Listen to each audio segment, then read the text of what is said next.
kuangazia nyongeza ya mishahara ya wafanyikazi. Karibu sana Mheshimiwa Said. Kwa mtazamo wako, sherehe hizi kuletwa katika eneo hili inaashiria nini? Kuletwa sherehe hizi katika kaunti ya Vihiga, kwanza ni kuhakikisha kwamba sisi kama wanakotu tumekubaliana ukatuzi umefanyika katika taifa la Kenya, na kila sehemu ya nchi hii inatakana iwe na sherehe kama hizi ili wajisikie kwamba wako pamoja na wengine. Isionekane kwamba sherehe za wafanyakazi wako Nairobi peke yake. Hii inamaanisha kwamba tunaambia dunia ya Kenya kwamba tunatambua wafanyakazi ambao wanafanya kazi katika serikali za katuzi. Kwa hivyo mimi natarajia kwamba mwaka ujao pia tutaelekea katuzi nyingine. Kwa hivyo tumefurahi sana kama mimi mkaaji wa eneo hili, hii sherehe kuja hapa, wajua sasa imetuletea kidogo wanafanya biashara wanapata kidogo hapa na pale. Kwa hivyo inakuwa ni kitu mzuri sana kwa wafanyakazi wa Kenya na haswa wafanyakazi wa Vihiga. Bila shaka wewe umekuwa mmoja wa wale chipukizi ambao umekuwa mkipigania sana maslahi ya wafanyikazi na mazingira ya wafanyikazi iweze kuboreshwa. Tuko hapi kama taifa kuangazia tu kuhakikisha kwamba kuna nyongeza ya mishahara, mazingira ya wafanyikazi kote nchini? Ukweli wa mambo ni kwamba tumepiga hatua kubwa sana kama vyama vya wafanyakazi. Kwanza kabisa, wafanyakazi wa Kenya wana uhuru wa kupigania maslahi yao. Hiyo pia ni kitu kubwa ambao tumepata kama wana Kenya. Nchi zingine hata mfanyakazi hana ruhusa ya kuongea mambo ya nyongeza ya mishahara na maslahi kufanyia kazi. Kwa hivyo kwa ujumla sisi tunasema kwamba vyama vya wafanyakazi Kenya vinajaribu kadri ya uwezo wao. Kwa mfano chama changu ambacho mimi nakiongoza, chama cha wauguzi, nina furaha kwamba tumepiga hatua kubwa kabisa katika kushughulikia wauguzi. Kabla hii chama kuundwa kulikuwa na wauguzi katika sekta ya umma 8,000.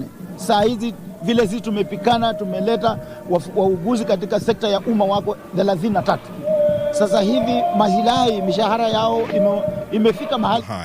As a company we are required to pay, lakini hatujafika mahali ambapo natakana tukue. Tuko na matatizo ya hapa na pale, lakini hayo matatizo tunaendelea kushughulikia. Migoma ya hapa na pale imekuwa ikifanyika kwamba kuna ubaguzi, kuna wale ambao wanaongezea mishahara sekta fulani au taaluma fulani, lakini wengine waongezea mishahara. Pengine ni nini hasa kinastahili kuwekwa ili kuhakikisha kwamba kuna kuwa kutokea malalamiko ya sekta mbalimbali ya humu nchini? Unajua, ukweli wa mambo ni kwamba vyama vya wafanyakazi vina haki ya kupigania maslahi ya wanachama. Kwa hivyo kama kuna mfanyakazi Kenya hajajiunga na chama cha wafanyakazi, ni lazima ajiunge na chama cha wafanyakazi ndio tupate nafasi ya kupigania maslahi yao. Kwa hivyo mimi kazi yangu ni kupigania maslahi ya wafanyakazi ambao wanaitwa nurses. Na nikiingia katika kotu, nasaidia kotu, uongozi wa kotu kupigania maslahi jumla ya wafanyakazi kwa ujumla, kama kuunda sheria, kuunda policies. Hiyo ndio kazi ya kotu. Lakini kama wewe mfanyakazi haujajiunga na chama, una hakika kwamba maslahi yako yataendelea kuwa mabovu kwa miaka mingi sana. Tangu katibu mkuu wa vyama wafanyakazi Francis Atuoli achukue hatamu za uongozi mwaka 2001, amehudumu sasa kwa miaka 25 na atakuwa anatamatisha mwaka kama 31 kipindi chake cha kuhudumu kitakapokuwa kinakamilika. Amechukua hatamu mwezi Machi, aliweza kuwapiku wenzao. Kwa mtazamo wako, kazi yake ukipiga msasa, ameweza kutekeleza yale ambayo ni muhimu zaidi katika vyama vya wafanyakazi na kwenda mbele? Je, kuna haja ya kubadilisha uongozi, manake amekuwa pale muda mrefu sana? Ukweli wa mambo ni kwamba hakuna mtu ambaye hana dosari, lakini kwangu katibu mkuu wa chama cha KOTU amefanyia wafanyakazi kazi kubwa ambao wengine hawezi wakaelewa. Tuko na sheria ambazo ziliundwa za wafanyakazi mwaka 2007.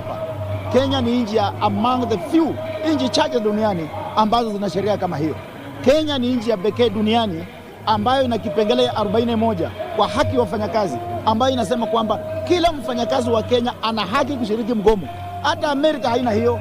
Hii ni Kenya, ni nchi ya pekee duniani. Kwa hivyo tunasema kwamba kazi ya KOTU kubwa ni kuunda sheria za kulinda wafanyakazi. Hatuwezi kusema kwamba tumekuwa perfect.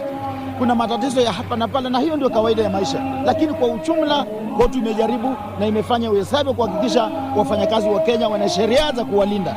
So ni jukumu ya vyama vya wafanyakazi kuhakikisha kwamba hizi sheria ambazo KOTU ilipigania zikaingia, wanazitumia kulinda haki za wafanyakazi.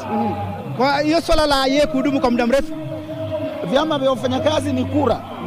Ni kama wabunge. Mbunge hana wakati wa kustaafu, senator hana wakati wa kustaafu, MCA hana wakati wa kustaafu. Wananchi wenyewe wakiamua kuwaondoa wanaondoa. Kwa hivyo Francis, kama bado wafanyakazi wanamhitaji, wataendelee kumchagua. hata mimi kama wafanyakazi wanataka kuendelea ni wahudumie, watanichakua. Ile siku walio wengi, najua wachache mpaka waku complain. We must have a few complaining. Otherwise, if everybody is praising you, you are trading on being a dictator. Sababu watu wanakuogopa. Ukweli wa mambo ni kwamba ni kuchakuliwa. Hata mimi itafika wakati wangu, wenzangu watasema uondoke, hawatanichakua ama nitastaafu kwa hiari yangu. Kwa hivyo hiyo ni mambo ya kuchakuana, siwezi kusema zaidi ya hapo.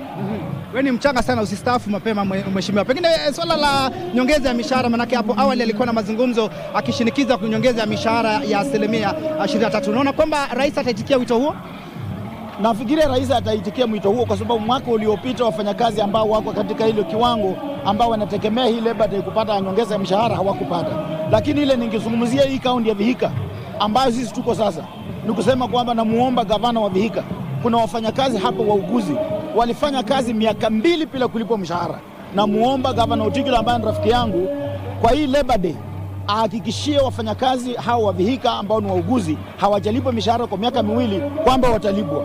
Mimi singependa kuleta vita hapa Vihiga, lakini namuomba kwa izani yake, kwa sababu hii ndio chambo mimi nashughulikia kuanzia Jumatatu. Watu hawezi kufanya kazi miaka 2. Hii ndio challenges ambayo tuko nayo, lakini kwa ujumla Governor Otigilo amefanya kazi vizuri. Hatujakuwa na mikomo mingi kama wakati wa mbeleni. Swala la mwisho pengine nimekuwa nikipiga darubini hapa katika sherehe hizi, baadhi ambao wamehudhuria. Nimetizama baadhi ya wananchi ambao wamekuja wamevalia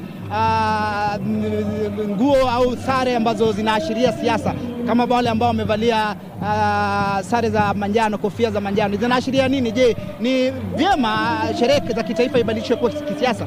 No, hili ni jambo ambalo mimi najua hata katibu wa KOTU Francis Atwoli hajafahamu kwamba limefanyika. Na hili ni